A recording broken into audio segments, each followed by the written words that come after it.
चलिए अब हम लोग नया टॉपिक पढ़ने जा रहे हैं, मैग्नेटिक क्वांटम नंबर। अब कहाँ घुस गए हम लोग? सबसेल के अंदर, अपार्टमेंट के अंदर, फ्लैट के अंदर रूम में चले गए। जस्ट लाइक क्या हो रहा है, अब कोई लड़की पढ़ाने जा रहे हैं तो उसका कैसे स्टेप होता है, पता करते हैं कौन सा अपार्टमेंट में रहती है। अब अगले बार पता करना है कि अपार्टमेंट में कौन सा फ्लैट में रहती है। अब फ्लैट से भी पता करना, उसके घर घुस गए, आप चाय वो पीने लगे, अब वो उसके भाई बहन से बातचीत चालू हो गया।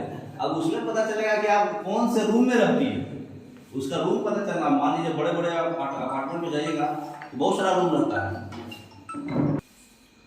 तो आप समझ में आ गया, आप घर तक पहुंच गए, फ्लैट के अंदर आ गए, चाय वो पी लिए हैं। अब आपको रूम पता करना है कि कौन से रूम में रहती है, ठीक है। तो ये हमको कैसे पता चलेगा, ये क्या बताएगा? पहला वाला अपार्टमेंट हमारा क्या था, सेल। अपार्टमेंट से आप फ्लैट में आए थे तो सब सेल। अब फ्लैट से रूम में आ रहे हैं तो कौन सा आएगा, ऑर्बिटल, है ना। तब ऑर्बिटल बताएगा ना मैग्नेटिक क्वांटम नंबर, ठीक है। तो मैग्नेटिक क्वांटम नंबर जो है इलेक्ट्रॉन का बिहेवियर बताता है, मैग्नेटिक फील्ड में कैसा बिहेवियर करेगा, ठीक है। तो बिहेवियर जो होता है आप पढ़े होंगे, नहीं भी पढ़े होंगे तो अभी पढ़ लीजिए, क्लास 10th में पढ़े होंगे कि कोई भी चीज अगर मूव करता है तो एक मैग्नेटिक फील्ड जनरेट होता है, ठीक है। तो अगर ये पाथ, मतलब ये सर्कुलर पाथ में ये मूव कर रहा है, ठीक है, तो जो फोर्स होगा, आप एक चीज बताइए, अगर आप ये कौन सा एंटी क्लॉकवाइज अगर आप मूव कर रहे हैं तो फोर्स किधर की ओर होगा, परपेंडिकुलर हमेशा उसके, है ना। जो अंगूठा बताता है वो फोर्स बताता है। अगर आप क्लॉकवाइज मूव कर रहे हैं तो फोर्स किधर की ओर होगा, अंदर की ओर। तो ये फोर्स बाहर की ओर हो रहा है क्योंकि ये एंटी क्लॉकवाइज मूव कर रहा है। तो एंटी क्लॉकवाइज मूव कीजिएगा, फोर्स बाहर की ओर होता है जो कि परपेंडिकुलर होता है, जिसका वैल्यू होता है मैग्नेटिक फील्ड इनटू ईवी, ठीक है। ई क्या है, इलेक्ट्रॉन का चार्ज, और वी क्या है, वेलोसिटी। 1.6 × 19 कूलम होता है ना। तो QVB पढ़े होंगे बचपन में 10th क्लास में। QVB फॉर्मूला होता है फोर्स का, QVB sin थीटा। 90 लेंगे तो 1 ले लेंगे उसको।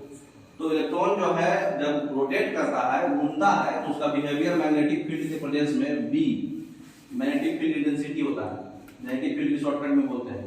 तो मैग्नेटिक फील्ड के प्रेजेंस में जो उसका जो फोर्स जनरेट होगा वो BeV जनरेट होता है, जो उसका बिहेवियर बताएगा, है ना।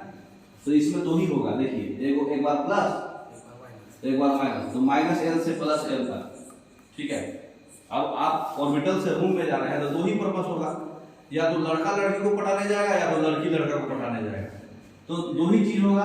अब आप रूम में घुस गए तो रूम में आप -L से +L तक जा सकते हैं, ठीक है ना। तो अगर S है तो 0 है भाई, 0 में क्या माइनस प्लस, अकेला न्यूट्रल आदमी किसी से नहीं पड़ेगा। P में क्या होगा, -1 + 1 भी आएगा, एक तो 0 रहेगा ही। D में क्या होगा, 0, 1 में -1 + 1 दोनों आएगा, 2 में भी -1 -2 + 2 दोनों आएगा, तो ये 5 हो जाएगा। और 1 में क्या होगा, 3 तक जाएगा, तो -3 से +3 तक जाएगा, तो ये कितना हो जाएगा, 7 हो जाएगा। तो ये क्या है, orbital. Number of orbital S shell में 1 होता है, P सेल में 3 होता है, D सेल में 5 होता है और F सेल में 7 होता है। आपको बताया ना, अभी चार्ट में दिखाई थे ना। तो नंबर ऑफ इलेक्ट्रॉन्स कितना हो जाएगा इसमें, एक ऑर्बिटल में, एक रूम में 2 ही लोग, सिर्फ 2 लोग। इसमें कितना नंबर ऑफ इलेक्ट्रॉन, 2। इसमें कितना, 6। इसमें कितना, 10। इसमें 14। तो इसका अवकाश है ये। अब रूम का कैपेसिटी होता ना, ये फ्लैट है तो फ्लैट का कैपेसिटी है, ठीक है। 1 3 5 7 उसका ऑर्बिटल हो गया, और नंबर ऑफ इलेक्ट्रॉन हर एक में 2 ही दे सकते हैं। नेक्स्ट, तो मैग्नेटिक क्वांटम नंबर जो है क्या बताएगा, ऑर्बिटल। और ऑलरेडी आपको बता चुके, आप रूम में आ गए।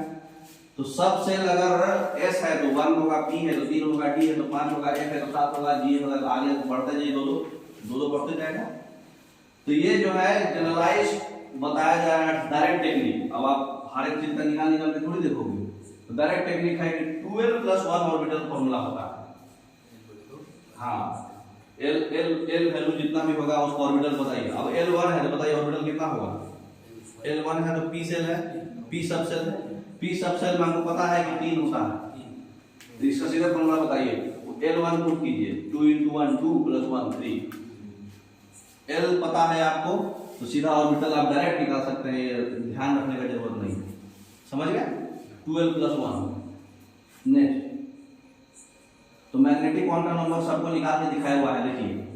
N का वैल्यू एल का वैल्यू यहाँ तक तो आप समझ गए थे, एम का वैल्यू माइनस एल से प्लस एल जाएगा, ये भी समझ गए थे।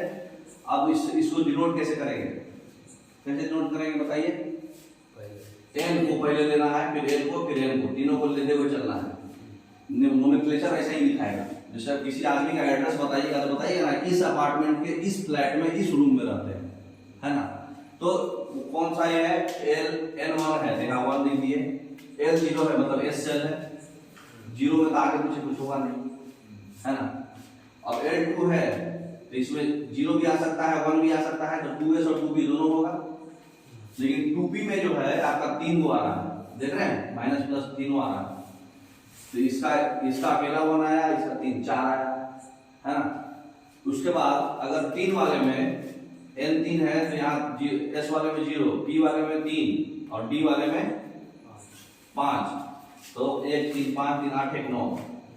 तो समझ में आ रहा है, नंबर ऑफ ऑर्बिटल्स n से भी आप बता सकते हैं। l से तो पता है 12 प्लस 1, l से 12 प्लस 1, n से भी आप इधर देख सकते हैं। n से क्या हो रहा है, ऑर्बिट देख रहे हैं, सीधा स्क्वायर कर दिए, l से 12 प्लस 1, ठीक है।